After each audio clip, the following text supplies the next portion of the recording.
Hi, welcome to Chambered Logic. I'm going to show you how I mount a scope, and before we start that process I'm going to show you the tools that I use that help me do it right and actually save me money.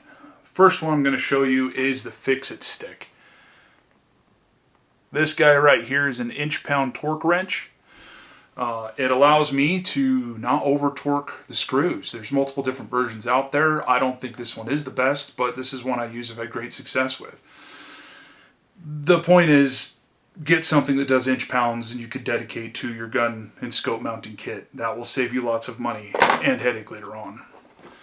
Next thing, again, doesn't have to be specific, but the Wheeler scope mounting kit that I get, I've had it over the years. I've added a few things, but it's got a bunch of little tiny bits that you need. It's even got this smaller adapter for the smaller bits, and what that does is when you try to tighten stuff up and your fingers slip on it, it prevents you from over torquing. So just kind of be mindful that this does have those kind of features built into it.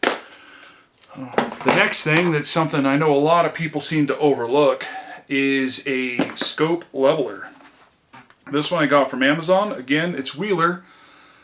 I don't really care the brand, it just happened to have a lot of really good reviews, but this one here has two different levelers on it. And what people used to do, and how I was originally taught and kind of learned on my own, is you just take the bottom portion of the crosshair and line it up somewhere on the rifle. And half the time when I did that, and a friend of mine would shoulder the rifle that I just put the scope on, it was off. And they made it very apparent to me and made fun of me for it. So this right here will save you headache in the long term. This is probably one of the more important parts of the whole kit, getting that scope leveled. If you're going to buy anything from this, make sure you get something that'll help you get that scope nice and level. If you don't, and you try to dope your scope for long distance shots, your crosshairs are actually going to adjust at an angle instead of vertical. And when you're looking at the price of ammunition, this one kind of makes sense. Your rounds can easily cost you $3 to $4, $5 a round even, and when you're zeroing a rifle and you can only afford 2 boxes of ammunition because they're like $60+ a box, this is a bore sighter. This right here might get you on paper, and every single time I've used it has gotten me on paper at 100 yards first shot. So instead of trying to chase your first and second rounds out there, I'm on paper and I can start to make adjustments. In my experience, that saved me probably 4 times what I've spent on this, and it was less than 20 bucks. Just to make sure it's empty. I prefer just to take the bolt completely out, spec the chamber, make sure nothing's in it. Second thing you do is make sure this is torque spec'd, because once you get started, you're not going to be able to get at these screws again. I looked it up, and it's between 22 and 28. So I'll just split the difference and go to 25 and make sure they're good, and they are. If you are installing one of these for the first time, make sure you follow the instructions on that. The next step is to install the level on the muzzle, or near the muzzle. Somewhere towards the end, it doesn't have to be exact. Something in that area. I may have to readjust it once I get the actual firearm completely level, but that's basic concept. The next step is to take this and level it and use it to level the rifle. This may be a little bit tricky depending on the setup that you have, but it's pretty much straightforward and simple. You just, whatever clamp or vise, or even if you're using bipods, you just tweak the rifle until that bubble is dead center. Once you have the bubble on the rail leveled, you line up this bubble in between the lines to be just like your bubble. And then when both are centered, this is the component that's going to remain in place for the majority of the install of your scope.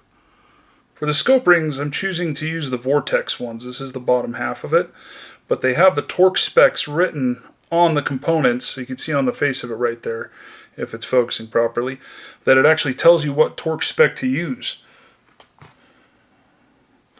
This is the top portion. Tells you, this says 18 inch pounds, so I don't have to look anything up. I'm not telling you Vortex is the best version to use, but it seems to work pretty good. I've used them on a couple of different rifles so far. Before I get too far with the process, I haven't tightened or screwed anything down. I'm going to test fit my scope to see if I like where it rests.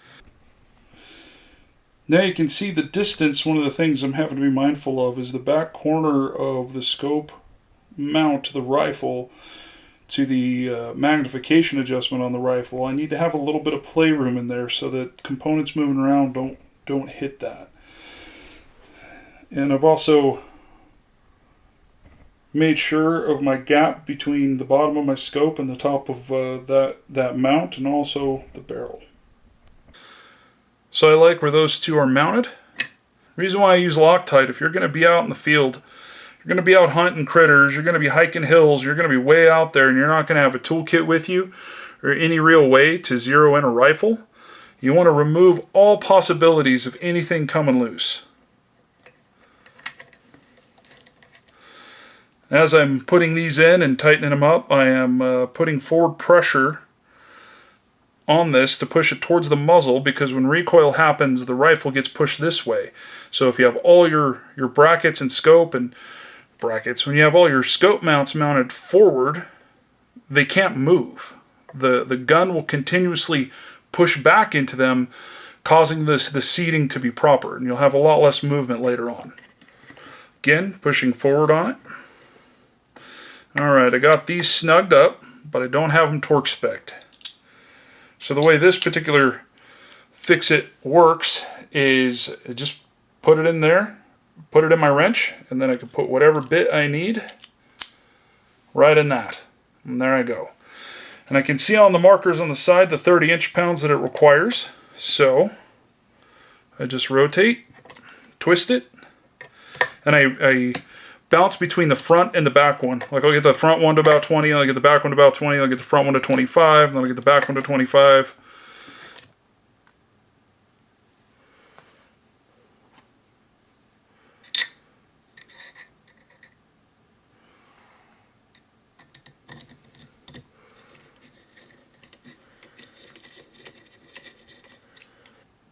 Now that I got the scope essentially mocked up where I want it, I got these in place. None of these have been torqued. They're not even finger tight yet.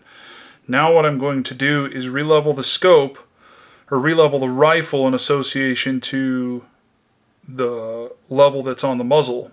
And then that will allow me to line the scope up, again lining the two bubbles up to each other, and that will give me a perfectly level scope.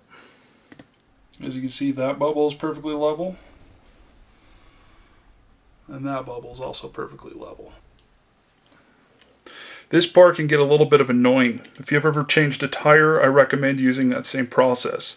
You go in a star pattern, kind of all over the place, and you turn them the same amount of times to attempt to achieve the same amount of tightness all the way around to get a good even torque.